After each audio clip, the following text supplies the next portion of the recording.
하나님의 말씀 누가복음 17장 11절로 19절입니다. 우리 한음성으로 합독합니다. 누가복음 17장 11절로 19절입니다. 11절부터 읽겠습니다. 시작. 예수께서 예루살렘으로 가실 때 사마리아와 갈릴리 사이로 지나가시다가 한 마을에 들어가시니 나병 환자 10명이 예수를 만나 멀리 서서 소리를 높여 이르되 예수 선생님이여 우리를 불쌍히 여기소서 하거늘 보시고 이르시되 가서 지혜 사장들에게 너희 몸을 보이라 하셨더니 그들이 가다가 깨끗함을 받은지라. 그 중에 한 사람이 자기가 나은 것을 보고 큰 소리로 하나님께 영광을 돌리며 돌아와 예수의 발 아래 엎드려 감사하니 그는 사마리아 사람이라. 예수께서 대답하여 이르시되 10사람이 다 깨끗함을 받지 아니하였느냐? 그 9은 어디 있느냐? 이 이방인 외에는 하나님께 영광을 돌리러 돌아온 자가 없느냐 하시고. 여기까지만 읽겠습니다. 본문은 주께 은혜를 입고 감사한 한 명과 감사치 아니한 9명에 대한 말씀입니다. 본문은 감사가 얼마나 중요한가를 우리에게 교훈해주는 내용입니다. 성경에 감사라는 단어가 176회가 사용되는데 그 의미를 보면 감사는 예배의 주제이고 복음의 진술한 의미가 곳곳에 녹아들어가 있습니다. 믿는 자가 왜 감사로 예배를 드려야 하느냐? 이유가 있겠죠. 하나님이 우리에게 요구하실 때는 반드시 이유가 있는 겁니다. 그 이유가 뭐냐? 의미가 뭐냐? 감사할 때 하나님과 친밀한 관계가 늘 유지가 되고 관계가 정상화되어야 되거든요. 하나님과의 관계는. 그리고 하나님과 친밀한 관계, 더 친해지게 되고. 하나님과 멀어져서는 안 되잖아요. 친해져야 되죠. 그죠? 그리고 하나님께 영광을 돌리기 위함이고. 성경 구절을 다 시간 관계상 여러분에게 말씀을 못 드리지만, 그리고 복을 받기 위함이며. 우리는 복을 받지 않고는 살아갈 길이 없습니다. 받을수록 좋아요. 하나님께로부터 나오는 것은 받을수록 좋습니다. 무엇이든지 간에. 왜냐? 신이 창조주가 피조물에게 내리는 절대적인 것이기 때문에 그렇습니다. 이같이 모든 예배에 진정 감사가 녹아들어가면 하나님의 은혜와 축복이 약속되어 있다는 것입니다. 이 약속은 편개하시지를 않아요. 같은 밥을 두 유리병에 넣어 한 병에는 감사하다 이렇게 쓰고 다른 한 병에는 망할 자식 이렇게 썼답니다. 감사하다는 병을 볼 때마다 감사하다, 감사하다, 감사하다. 다른 병에는 이 망할 자식, 이 망할 자식, 이 망할 자식.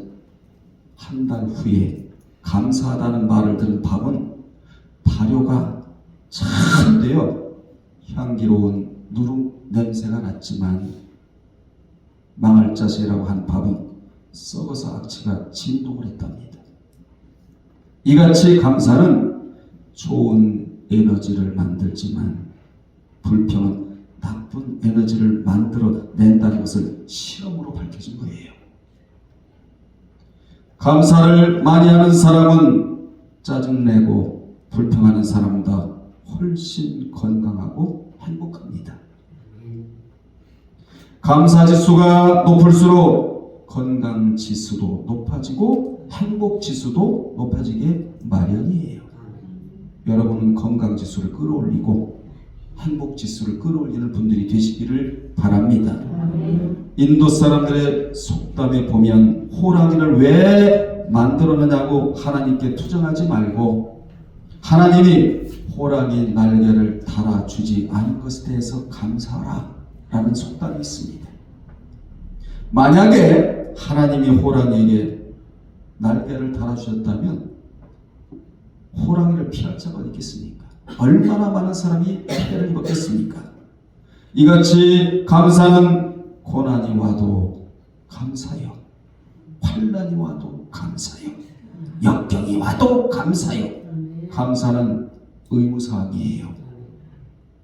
본문은 예수님께서 예루살렘으로 가실 때 갈릴리와 사마리아의 경계지역을 지나가시다가 한 촌에 들으셨는데 그때 나병 환자 10명이 예수를 만나 멀리 서서 죄인이 의인을 대할 수가 없다고 그래서 멀리 서서 자신들을 불쌍히 여겨달라고, 주여 우리들을 불쌍히 여겨달라고 간구를 합니다. 그 당시 그들은 일반 사람들과 접촉할 수 없는 버림받은 사람들이었습니다. 만일 실수하여 일반 사람들과 접촉하면 돌에 맞아 죽을 수도 있었어요. 그리하여 그들은 대개 사람들의 왕래가 뜸한 지역에 따로 모여 살았고 섞여서 살지 못했어요.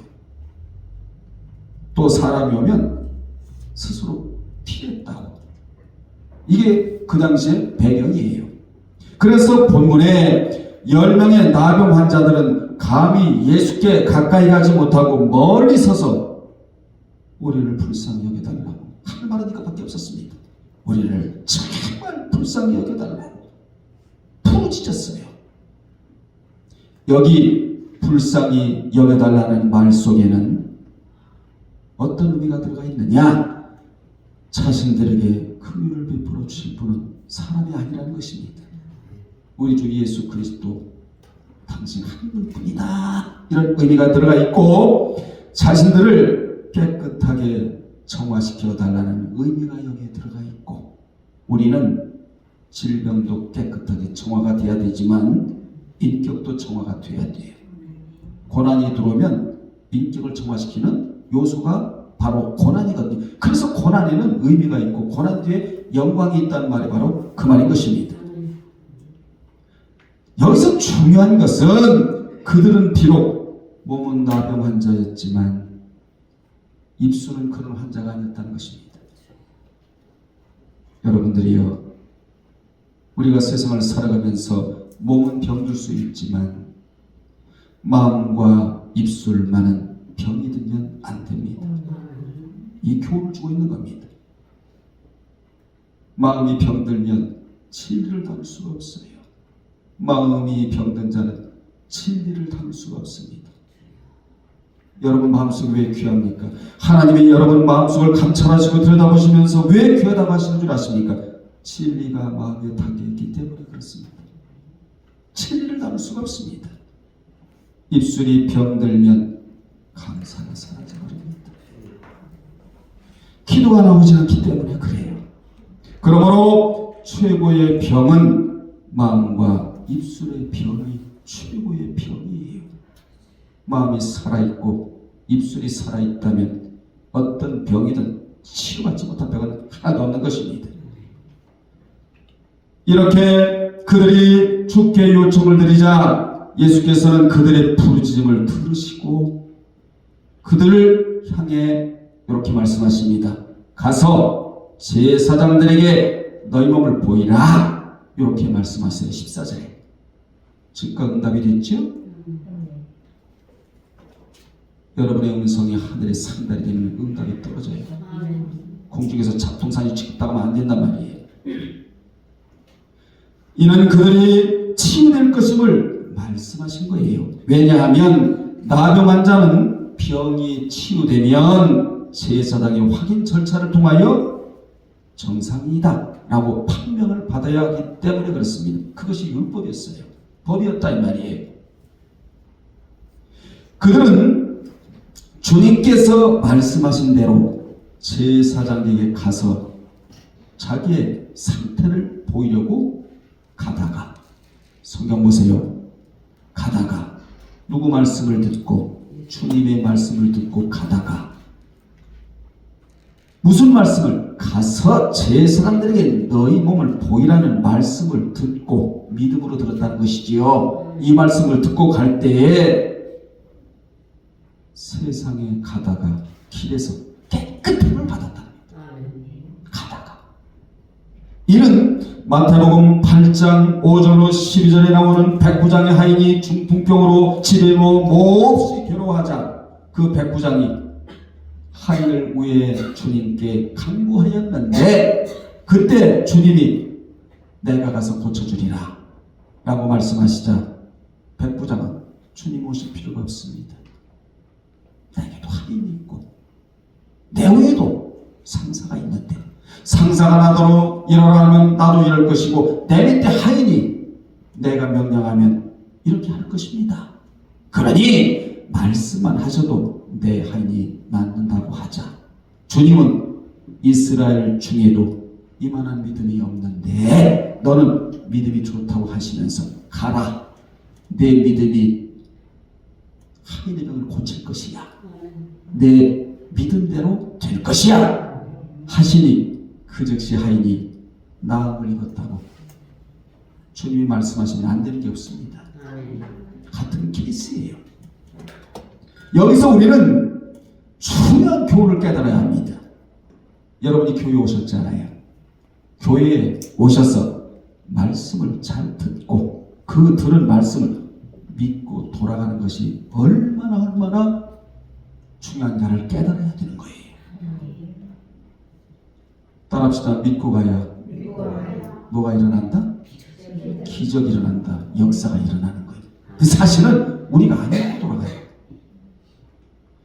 믿고 돌아가야 비전도 올바로 이루어지고 믿고 돌아가야 미래도 활짝 펼쳐지고 믿고 돌아가야 질병도 치유가 되고 믿고 돌아가야 문제도 해결이 되고 믿고 돌아가야 하나님이 여러분의 삶을 책임져 주실 거예요.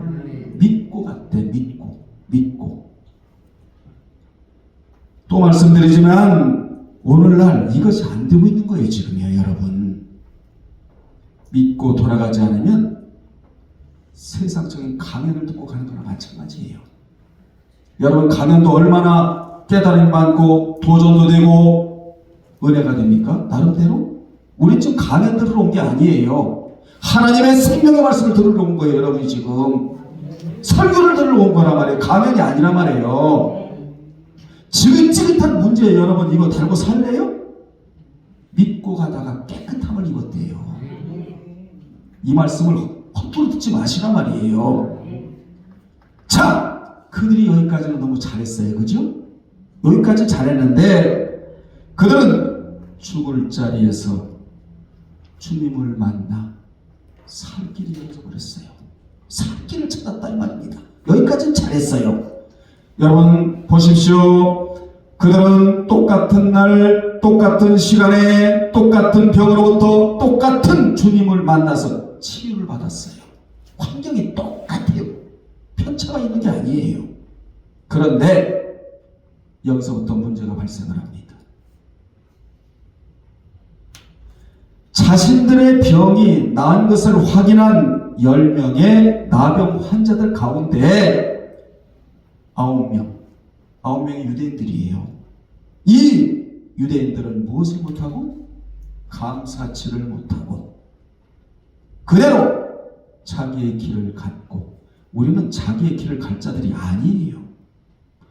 여호와가 설정해 놓으신 그 길을 왔다 갔다 해야지 이탈하면 안 돼요. 우리는 마음대로 살아서도 안 되고 마음대로 여기 갔다 저기 해서는 안 될 사람들이에요. 왜냐? 하나님이 설정해 놓으신 길이 있거든요. 데레크라고 하는 그 안에 살아야 보호를 받아요. 그 안에 살아야 안전하게 살 수가 있는 거예요. 유대인들은 9명이 감사치를 못하고 그대로 자기의 길을 갖고 오직 이방 사마리아 한 사람만이 하나님께 영광을 돌리며 예수께 돌아와 그 앞에 엎드리고 감사를 했답니다. 이같이 엄청난 치유의 경험을 했으면서도 9명은 은혜를 저버리고 자기 길로 가버렸고 한 명만 돌아와 감사를 표했답니다. 어찌 보면 10명이 똑같은 날 예배를 드리는데 한 명만 감사한 것이나 마찬가지예요. 감사가 빠져있는 예배 하나님 받지 않습니다. 감사가 진하게 녹아들어간 예배 하나님이 받으십니다. 우리는 9명에 속한 자가 되어서는 안 되고 한 명 안에 속한 자가 되어야 한다는 교훈을 받아야 된다는 것이지요. 감사를 저버리면 은혜를 잊게 되고 눈물이 마르면 마음의 창이 어두워지기 시작을 해요. 여러분, 눈물은 마음의 이슬이자 눈을 닦는 안약입니다. 그래서 눈물은 아무나 흘리는 게 아니에요. 진실한 자만 흘리게 되어 있다예요. 아멘 합시다. 마음이 어두워진 자는 절대 눈물이 없습니다. 이번에 기업예배 드리면서 제가 은혜를 받았거든요. 한 7, 80명 이번에 참석을 했죠. 여러분, 참가한 자가 있고 참여한 자가 있다고 그랬어요. 참가한 자는 그냥 한번 가볼까? 분위기가 어떤가? 몇 명이나 모였는가? 어떻게 예배를 드리는가? 이건 참가자예요. 참여자는 센터 안으로 쏙 들어왔어. 나는 하나님을 만나야 된다는 것입니다. 하나님 마음과 하나가 되어야 된다는 거예요. 하나님의 말씀을 귀담아 들어야 된다는 것입니다. 하나님의 역사하심의 소금들 속에 내가 주인공으로 들어가야 된다는 것이지요. 항상 여러분은 어딜 가더라도 참가자로 가지 마시고 참여자로 가시기를 바랍니다. 한 10명이 오더라고요. 10명. 이야, 어떤 메시지를 전하니까 뭐라는 줄 아십니까? 하나님과의 관계에서 균열이 생기면 이건 안 된다는 거예요. 여러분, 내가 어디 있느냐? 의문 무사형이 떨어져 버려요. 네가 어디 있냐는 거예요. 영적 주소가 잘못됐다는 것이지요. 그러니까 거기에 예수 믿었던 자들이 안 믿다가 다시 그런 메시지가 심령을 때리니까 눈물이 흐를 수밖에 없는 거지요. 왜요? 하나님과의 멀어진 관계에서 살다 보니까 너무나 힘들고 어렵고 고생스러운 그런 경험을 했으니까 돌아봐야 살 길이라니까 당연히 눈물이 날 수밖에 없지 않습니까? 이 9명의 행동에 주님은 너무나 실망스러우셔서 성경 보면 본문에 보세요. 10사람이 다 깨끗함을 받지 아니하였느냐? 그 9은 어디 있느냐? 라고 의문 부사를 쓰시면서 너희가 그럴 수가 있냐고, 너희가 그럴 수가 있냐고 서운한 감정을 토로하셨어요. 주님도 인격 있으시고 지정의가 있으셔서 주님도 서운할 때 서운하시고 주님도 행복할 때 행복하시고, 여러분 절대로 주님 속썩여드리지 마세요. 그분이 하신 일이 얼마나 많은지 몰라요. 여러분은 한 귀퉁이에서 살아가고 한 귀퉁이의 여러 가지 문제 속에서 우리가 힘들고 어렵다고 살아가지만 주님은 우주 만물 전 세계 사람들을 상대하시니까 얼마나 힘드시겠습니까? 자식도 부모를 갖다가 속썩이면요, 자주 보기가 좀 그렇더라고요, 솔직히. 그런데 효자 효녀라면요, 자꾸 보고 싶듯이 하나님 속썩여주지 마세요. 주님이 너무나 이 자리에서 서운한 감정을 지금 토로하시는 겁니다. 어떻게 10사람이 다 깨끗함을 받지 아니하였느냐? 그러나 아무는 어디 있느냐? 여러분, 이런 말씀 하실 수 있죠. 왜요? 주님은 그들의 호소를 들어주셨어요. 가장 어려울 때, 가장 심각할 때, 살 맛이 안 날 때, 행복이 없을 때, 그냥 죽고자 할 때, 사람들이 인정해주지 않을 때, 사람들이 다 배척하고 버림받았다는 생각 속에 살아갈 때 주님이 만나주셨어요. 이들을 누가 만나주겠어요? 여러분 주머니에서 돈 떨어져 보세요. 누가 만나줄 줄 알아요? 여러분 방에서 길바닥에 나앉아 보세요. 누가 만나줄 줄 아세요?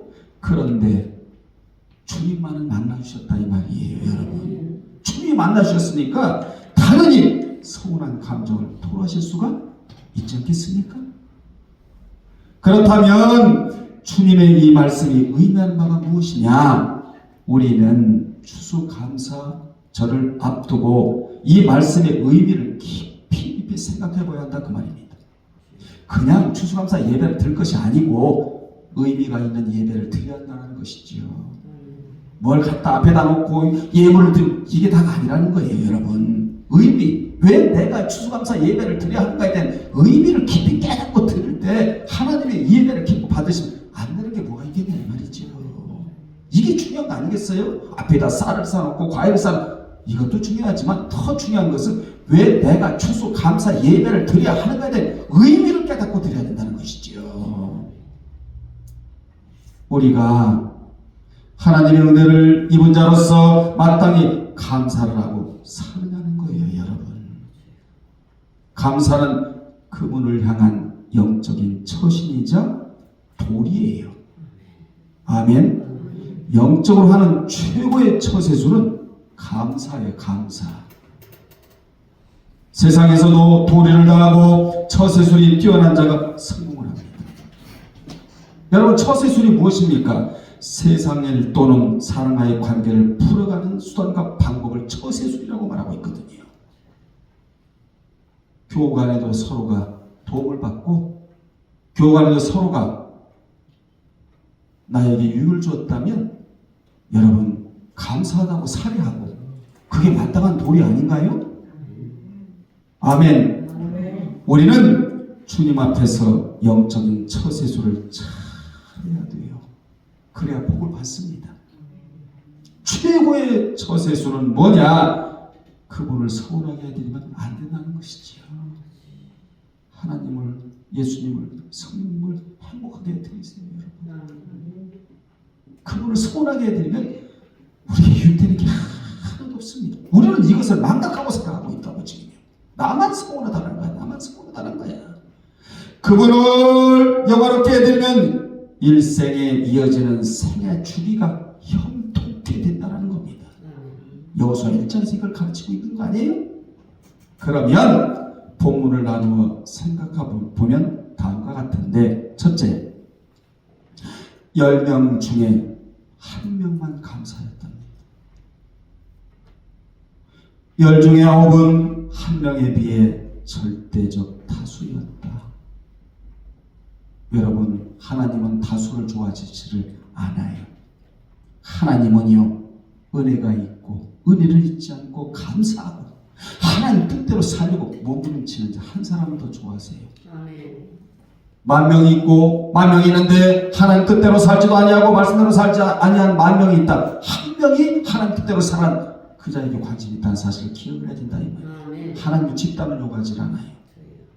어주기 떠주기를 요구하지 않아요. 하나님은 진실한 한 사람을 더 요구하시고 원하세요. 예수님의 은혜가 너무 감사해서 예수께 돌아와 감사한 사람은 9이 아닌 1명이었다는 것입니다. 이 사실이 무엇을 시사하고 있습니까? 은혜를 은혜로 알고 감사하는 자보다 은혜를 믿고 살아가는 자들이 그만큼 많다는 것을 시사해주고 있는 거 아니겠습니까? 여러분, 믿는 자라고 해서 다 감사하는 거 아니에요. 믿는 자라도 그 마음의 바탕에 감사가 없는 사람은 감사가 나오지 않습니다. 예배드릴 때마다 감사합니다. 진심으로 씨앗이 하나 들어가서 이게 싹이 나게 되는 거거든요. 그 싹이 또 감사를 유발시키고 촉발시키고, 감사를 모르는 사람은 짐승과 같습니다. 이를 이사야 1장 3절에서 이사야 선지자는 이런 말을 합니다. 하나님의 은혜를 잊고도 감사치 못하는 사람은 짐승보다 못한 존재라고 탄식을 합니다. 우리는 짐승이 아니잖아요. 그 탄식을 하는 내용을 보면 참 기가 막힌데요. 소도 그 임자를 알고. 여러분, 소 키워보셨죠? 안 키워보셨나요? 저는 옛날에 소를 키우면요, 소가 주인을 알아요. 아침에 여러분, 소가요, 주인을 보면요, 그 큰 덩치, 그렇게 큰 소가요, 고개를 이렇게 이거 인사하는 거야. 고맙다고 나를 키워줘서. 소도 인사를 해요.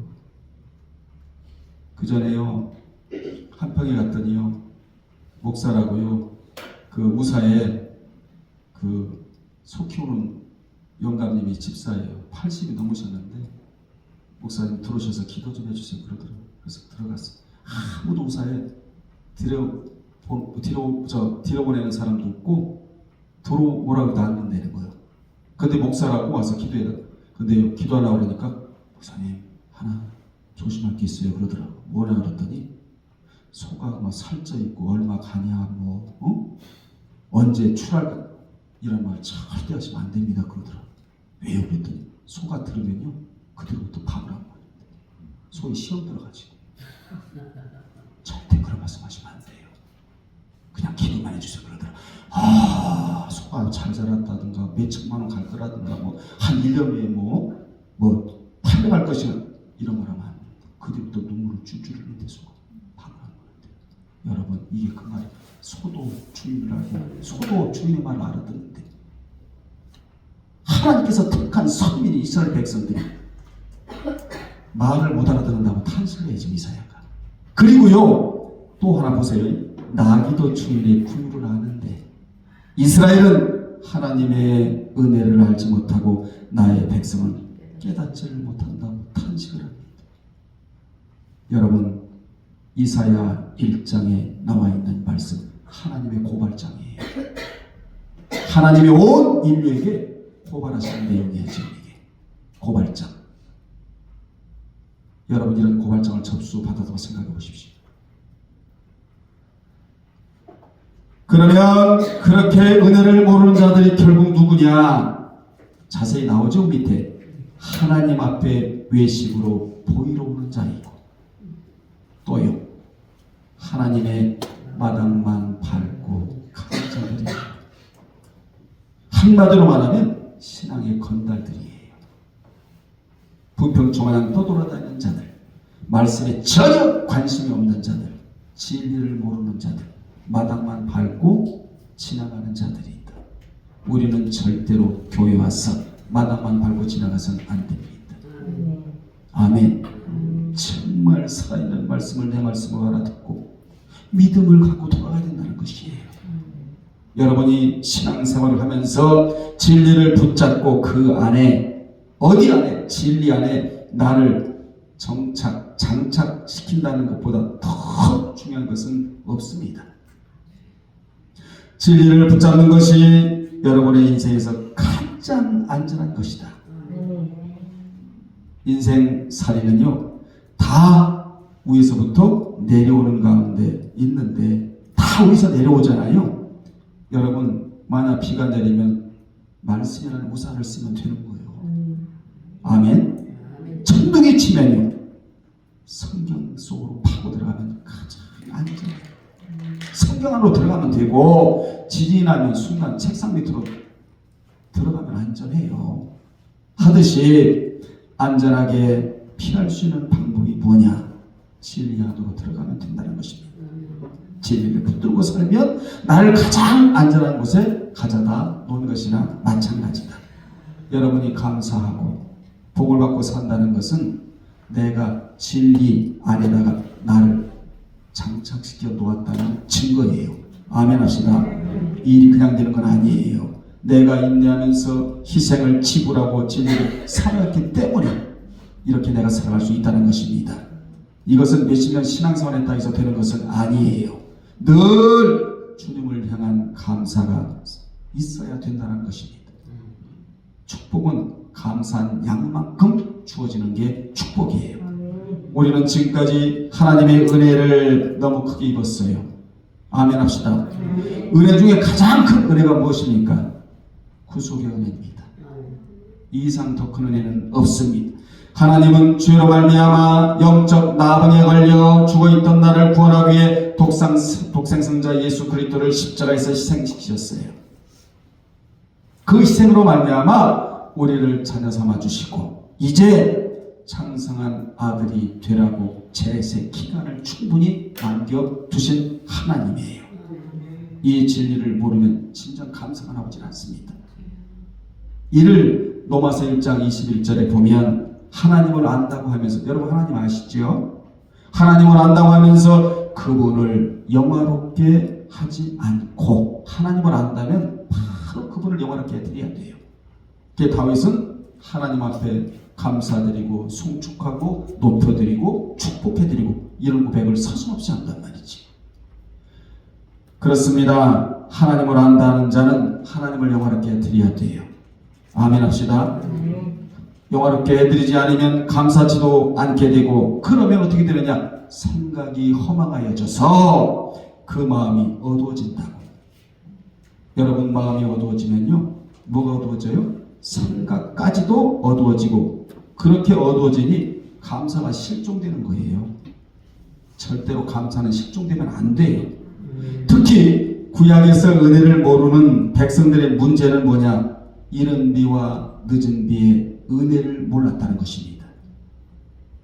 하나님이 그들을 위하여 추수 기간을 정하시고 이른 비와 늦은 비를 적당히 내려주셨는데 그 하나님께 감사치를 안 했다고 예레미야 5장 24절에 보면 그 하나님을 경외하자고도 말하지 않았다고 예레미야가 고발해요. 여러분, 이른 비와 늦은 비의 은혜가 여러분에게 있잖아요. 있지요? 하루를 살아가면서도 이 은혜가 있단 말이에요. 또한 신명기 32장 6절에는 어리석고 지혜 없는 백성은 우리를 지으신 하나님을 있는 것으로 보답한다고 했고, 보답할 게 따로 있지. 하나님을 있는 것으로 보답하면 되겠습니까? 그리고 예레미야 3장 21절에는 그들이 그 길을 굳게 함으로 여호와를 잊었다. 참, 여기서 주는 교훈이 크다겠는데, 신앙생활도 정식으로 안 하고 굳게 하는 자는 감사도 없고 여호와를 잊을 수밖에 없다라는 교훈입니다. 신앙생활은 정식으로 해야 되는 거죠. 정석으로. 아멘. 두 번째, 은혜를 잊고도 떠난 자가 있고 돌아온 자가 있답니다. 오늘날에도 은혜를 잊고도 자기 길로 간 자들이 있고 주께 돌아와 감사한 자가 있습니다. 이번 추수 감사절에는 감사가 최고의 예물이 되어야 될 줄로 믿습니다. 그렇게 감사하고 돌아온 한 사람은 이방 사마리아 사람이었는데 그는 자신이 입은 은혜가 얼마나 큰 것인가를 짧은 시간에 너무나 잘 알고 있었다는 것이에요. 사실 우리도요, 주님의 은혜가 아니면 살 수가 없습니다. 인정하십니까? 그 당시 나병 자는 몸은 살아있으나 살아있는 것이 아닐 정도로 하나님의 저주로 여겨졌고 사람들로부터 멸시와 천대와 조롱의 대상이었습니다. 한마디로 살아있다고 하나 살아있는 게 아니었다 이 말이에요. 마치 지옥의 형벌과도 같은 그런 생활을 하고 있었어요. 그런 상태에서 나음을 입었다는 것이 이 얼마나 감사할 일이고 얼마나 은혜로운 일입니까? 죽은 자가 살아난 그 이상의 기쁨 말할 수도 없겠죠? 그런데요, 아홉은 은혜의 동네를 떠났다는 거예요. 그리고 죄악의 동네에 가서 살겠다는 겁니다. 우리는 절대로 은혜의 동네에 떠나면 안 돼요. 은혜의 동네에 머물러 살아야 되거든요. 한 사람은 자신이 입은 은혜가 너무 커서 큰 소리로 하나님께 영광을 돌리고 제사장에게 향하던 발걸음을 돌려 예수께 와서 감사를 했다고요. 즉 오늘날로 말하면 각도 신앙을 했다. 중요한 말씀을 제가 드리는 거예요. 제가 지어낸 각도 신앙.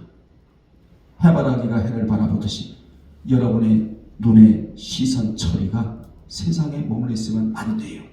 딱 하나님 앞에 고정되어 있어야 된다 이 말입니다.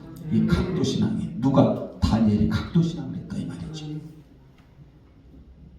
9명이 나병을 앓고 있을 때는 소리를 높여 예수 선생님이여 우리를 불쌍히 여겨달라고 간구하여 고침을 받고 나자 이제 아무런 소리도 없이 자기들의 길로 가버렸지만 한 명은 병을 앓고 있을 때에도 부르짖었고 고침받고 난 후에도 더 큰 소리로 하나님께 영광을 돌리면서 죽기에 돌아왔다고 성경은 평가를 내리고 있는 겁니다. 이같이 은혜를 입고 감사하는 자가 있고 그 은혜를 헌신짝처럼 내다 던져버린 자가 있다. 세 번째 18절이에요. 감사는 반드시 축복을 불러온답니다. 아멘. 여러분이 왜 감사하게 해야 되느냐? 이유가 여기 있어요. 축복을 불러오고 축복을 가져온다. 그래서 성경에 감사라는 말이 많이 나오는 것은 이런 역으로 그만큼 감사할 줄 모른다는 반증이기도 해요. 주의 백성들이 감사할 줄 모르기 때문에 그렇게 감사라고 강조를 하고 있는 겁니다. 하나님은 불신자에게 감사라 그렇게 말씀하신 분이 아니에요. 믿는 자에게 감사라 그렇게 말씀하신 분인데 오죽 감사하는 자가 없었으면 초대교회 여러분 하나님께서 바울을 시키셔서 범사에 뭐하라? 감사라 이렇게 말씀하셨겠는가? 이것을 어떻게 하라? 체질화시키라 이렇게 돼 있다. 감사를 체질화시켜야죠. 그러니까 감사가 체질화된 자는 찌질이 살지를 않아요. 왜냐? 감사할 때마다 축복이 굴러와.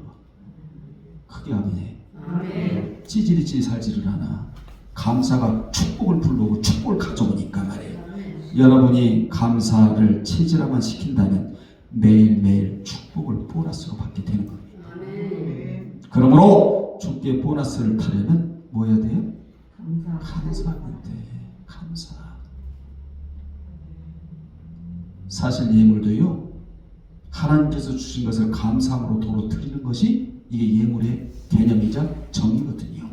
예물 속에도 감사, 예배 속에도 감사, 기도 속에도 감사, 찬양 속에도 감사가 빠져나가면 안 돼. 자, 19절에 보겠습니다.